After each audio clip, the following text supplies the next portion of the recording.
మహిళా కమిషనర్ శారద గారికి ఇచ్చేసాను. అన్ని ఆధారాలతోటి నేను అది సబ్మిట్ చేయడం జరిగింది. నేను త్రో పోలీస్ స్టేషన్ ద్వారా, త్రో కోర్ట్ ద్వారా నేను లీగల్గా వెళ్తున్నాను. సో నాకు సపోర్ట్గా మా సీనియర్ అడ్వకేట్ ఆజాద్ గారు ఉన్నారు, గురువు గారు ఉన్నారు. సో నా ఫ్యామిలీ మెంబర్స్, మా మామయ్య, మా అన్నయ్య కూడా ఉన్నారు. సో దీన్ని నేను ఇంకా ముందుకు నేనే కాదు, నాలాంటి ఆడపిల్లలు చాలామంది ఉన్నారని నేను కూడా విన్నాను. వాళ్ళంతా బయటకు రావాలని కోరుకుంటున్నాను. కనీసం మెసేజ్ల రూపంలోనన్నా, కాంటాక్ట్ రూపంలోనన్నా వాళ్ళు బయటకు రావాలని నేను మనస్ఫూర్తిగా కోరుకుంటున్నాను. అంతేకాదు, నిన్న కామెంట్స్ పెట్టిండు నా పైన, నా పర్సనల్ లైఫ్లో ఇన్వాల్వ్ అయ్యాడు. సో నా పర్సనల్ లైఫ్లో ఇన్వాల్వ్ అవ్వడానికి తను ఎవ్వరు? నేను ఏ రోజున తను కాపాడమని నేను ఎప్పుడు అడగలేదు. మరి కాపాడమని నేను అడిగినప్పుడు ఈ రోజు నన్ను కాపాడాలి కదా, అలా ఎందుకు పారిపోతాడు?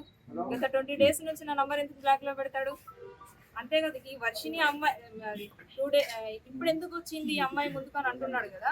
2 days బ్యాకే కదా వర్షిని పెళ్లి చేసుకున్నా అని చెప్పింది. మరి నేను తొందరగా రెస్పాండ్ అయ్యాను కదా. అంతకుముందు తల్లి కూతుల బంధం అన్నాడు, గురు శిష్యుల బంధం అన్నాడు. మరి తన నోటికి అదుపు ఉందా?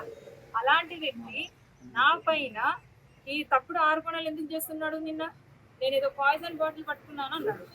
నేను పట్టుకొని నేనేదో వీడియో కాల్ చేసి నేను బెదిరించానని అన్నాడు. అంటే మీరే పెళ్లి చేసుకోవడానికి మీరే బెదిరిస్తానని అన్నాడు. నిజంగా అలాంటిది ఏదన్నా పాయిజన్ బాటిల్ అంటే తను మందు అన్నాడు. అదే మందు నాకు తెలియదు. ఈ తాగే మందా, అతను తాగే మందా, మరి ఇంకా జనరల్ ఎవరు తాగే మందా నాకు తెలియదు.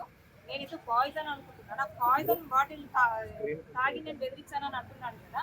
అదే పాయిజన్ బాటిల్ ఇప్పుడు మీ మీడియా ముందు నేను అలాగే నేను బెదిరిస్తాను. అందరినీ వదిలేసి, వర్షిని కాదు ఇంకా ఏ దర్శిని ఉన్నా వదిలేసి వచ్చి నాతోటి ఉండాలి. ఉంటాడు ఎవరు అట్లా వస్తే తను నిజం. ఇంకోటి తను ఫస్ట్ డే అంటే January 1, 2025